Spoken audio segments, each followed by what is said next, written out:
So it is now okay for political campaigns to work with material stolen by foreign adversaries? Well, it depends on the stolen material.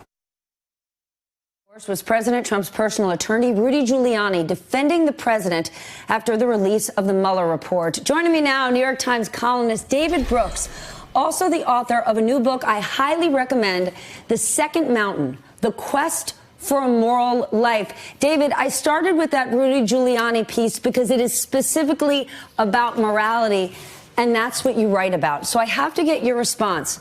Rudy Giuliani is saying, if it's not illegal, it's okay. Moral, schmoral. What do you think? Yeah, I mean, how is that possible? But it is possible. Well, we're in sort of a moral valley where Donald Trump is like the parody of all the bad pieces of our culture. The worship of financial success, the just using people and throwing them away, a complete ignorance or inability to care about the truth. And so I think we need like a moral cleansing, and I think it has to start with our politics, but it also has to include ourselves. We have a culture that puts too much, that tells us a bunch of lies, that career success is fulfilling, that happiness is an individual journey. All you have to do is make yourself one more victory, lose a little weight, do a little better in yoga. One thing we know about happiness, about fulfillment, and a good society and good politics is it doesn't start with the individual, it starts with relationships. And we've had hyper-individualism for about 50 years, and we've sort of run out the string on that thing. But isn't that part of American culture? We're adrenaline addicts. Our culture has been about rugged individualism, putting yourself first, survival of the fittest, sink or swim. That is kind of how we're built.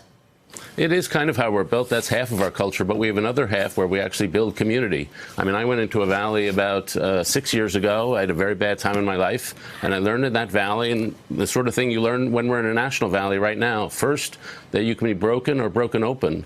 Broken people get fearful, resentful, and angry, but broken open people get vulnerable, and they just come into themselves. They discover the centrality of their heart and soul, and they shed a little ego, and then they get saved, and they get saved by weavers.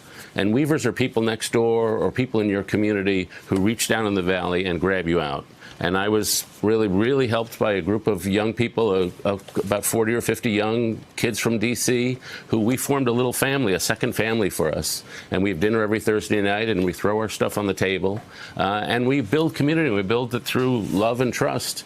And that's the sort of thing you build community, and you build yourself from the ground up through vulnerability and deep relationships. And that's sort of the thing that individualism, when taken too far, discourages. When you open your heart and mind and you are vulnerable, it's when you can create community. But that's on an individual basis, and it's coming from the bottom. From the top down, we're getting the reverse. There's a new poll out that says 78% of those who are surveyed believe political parties are pushing us apart. And we know in the last election and the election coming up, even the way we're reading the Mueller report, the divide has never been greater. So how can you take what's happening on the bottom and superimpose it on the top, which is succeeding at division? Yeah, there's no question the people at the top are ripping society apart. And it's working for them. Well, it's working, but the only way to combat it, they're not going to stop because they make money off this. The only way to work is deciding we're going to be weavers and not rippers.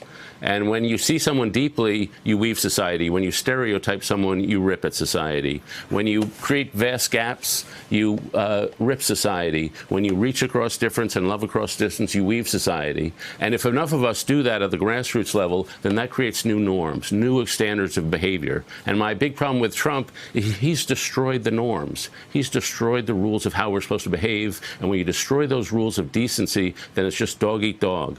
And that's the world he's tried to create. But we can only solve it from the bottom up. Listen, I cover politics. We do.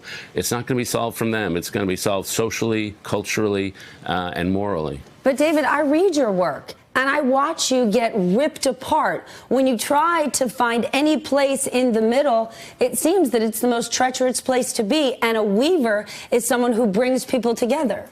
Right. And, you know, I do get ripped apart. But that just shows me I'm trying to do the right thing. There are rippers in society. There are people who just try to divide, and they just spew out hatred. And I think it comes from a place of brokenness. I don't hate them for that.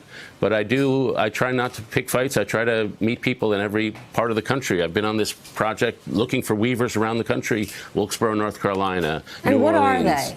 Help us understand, what's a weaver? A weaver is someone who builds community. And sometimes it's very formal. There's a woman named Lisa Fitzpatrick I met in New Orleans. She turned around when she was driving one day, and a 10 and 11-year-old kid lifted a gun and shot her in the face. She quit her job as a healthcare executive and then turned around and decided to work with gang members because she figured they're victims just as much as she is a victim. And she's devoted her life to helping kids grow up in a neighborhood where they don't have to shoot somebody as part of some gang initiation ritual. They have in other forms of community. And so she's a weaver. But some weavers are informal.